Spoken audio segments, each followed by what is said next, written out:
A fragile ceasefire is unraveling. A new leader in Tehran is steeped in vows of vengeance, and the world's most critical energy choke point is once again caught in the crossfire. Following the assassination of Iran's supreme leader Ali Khamenei in February, the region is bracing for what comes next. US President Donald Trump is threatening overwhelming retaliation against alleged assassination plots. Tankers are burning in the Gulf of Oman, and US allied Gulf states are under fire. Are we witnessing the death throes of diplomacy or the opening salvos of a wider regional war? Let's break down the facts and claims and the global fallout. Make sure you watch this video to the end. Assassination and strategic vengeance. The death of Ayatollah Ali Khamenei on February 28 through a joint US-Israeli air campaign did not just decapitate Iran's political and spiritual leadership, it fundamentally altered the region's security architecture. Now, Mojtaba Khamenei has broken his silence. In his first public statement since his father's funeral rite began, Mojtaba declared that revenge is the will of the nation and will be carried out regardless of whether current Iranian officials survive. This is a highly calculated piece of strategic messaging.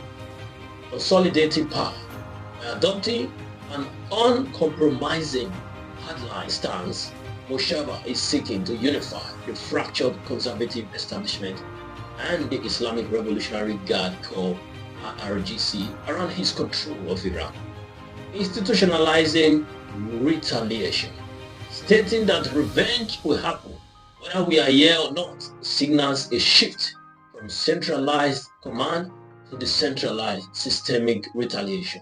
It suggests the IRGC and its proxy network, the axis of resistance, have standing orders to strike, effectively putting the conflict on autopilot. While Iran has historically relied on strategic patience and symbolic retaliation to save face without triggering an all-out war, the sheer magnitude of Ali Khamenei's death makes it increasingly difficult for Tehran to rely solely on rhetoric. The threshold for what constitutes a proportionate response has been drastically elevated. The Trump assassination plot rhetoric versus the reality. The geopolitical temperature spiked further following reports that Israeli intelligence allegedly uncovered an Iranian plot to assassinate Donald Trump. In response, Trump issued a stark warning. Any attempt on his life would trigger an American military response capable of decimating and destroying all areas of Iran. How credible are these threats? In the broader context, US-Iran relations assassination plot are an established, albeit extreme, tools of statecraft. Since the 2020 US drone strike that killed IRGC commander Qasem Soleimani, US intelligence has repeatedly tracked credible threats against former American officials. However, intelligence regarding this specific plot against Trump remains unverified independently. Militarily and politically, Trump's threat of absolute destruction serves two purposes. The first is deterrence by escalation, establishing a red line so extreme that it forces Tehran to reconsider the cost of targeting high-profile American figures. Domestic posturing, projecting maximum strength to a domestic and international audience during a period of immense global volatility. The Strait of Hormuz and the collapsing ceasefire. Now, the diplomatic framework established to pause this conflict has effectively failed. The June ceasefire has deteriorated following attacks on oil tankers in Omani waters. In response, the United States launched retaliatory strikes. According to claims by the Iranian Health Ministry, this US strike killed 17 people and wounded 115, figures that remain independently unverified. Iran subsequently expanded the conflict zone by launching attacks against US Gulf allies. This maritime escalation brings us to the most dangerous geographic choke point on Earth, the Strait of Hormuz. At its narrowest point, the strait is just 21 miles wide, yet roughly 20% of the world's global oil consumption passes through it daily. It is strategically irreplaceable because it is the only sea passage from the Persian Gulf to the open ocean. Global economic shockwaves. If the conflict intensifies and the strait is blockaded or deemed too dangerous for commercial shipping, the economic consequences will be devastating. And I believe many countries have already felt that effect prior to this time for the ceasefire. Energy security. Global oil prices will immediately spike, potentially doubling in a matter of days, triggering a severe energy crisis across Europe and Asia. We have global inflation. The surging transport and energy costs will hurt the global fight against inflation, forcing central banks to hike interest rates and risking a deep global recession. The emerging market impact.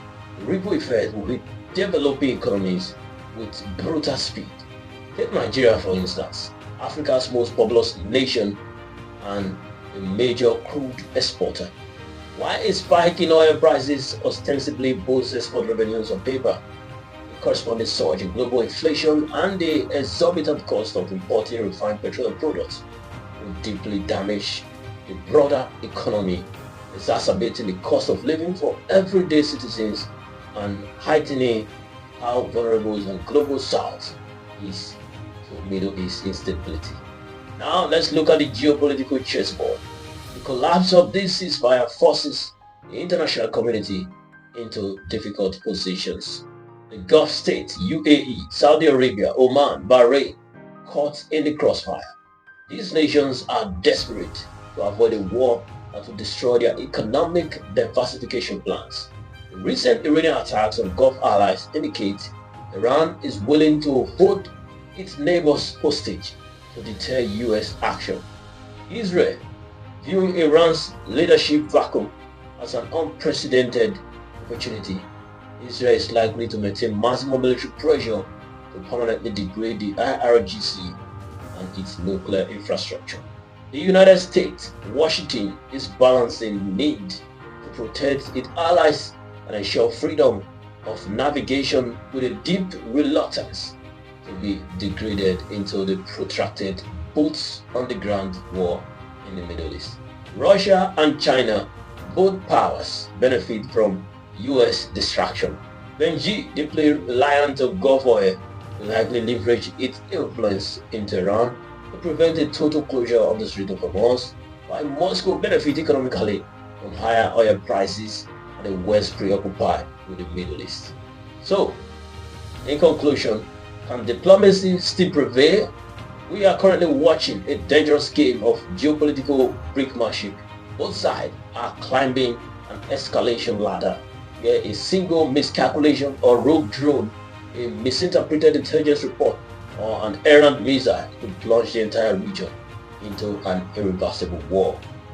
Diplomacy still has a narrow realistic chance, but only if back-channel negotiators in Oman or Switzerland can rapidly establish a new deterrence framework. As of now, the space for dialogue is shrinking, consumed by the rhetoric of vengeance and the very real exchange of fire. The world is holding its breath. But what do you think? Are we past the point of no return for a wider regional war? Or will the catastrophic economic cost force all sides back to the negotiation table? Share your perspective respectfully in the comments below. And if you found this analysis valuable, please like and subscribe for more evidence-based geopolitical insight. Thank you for watching. I'll see you in the next one.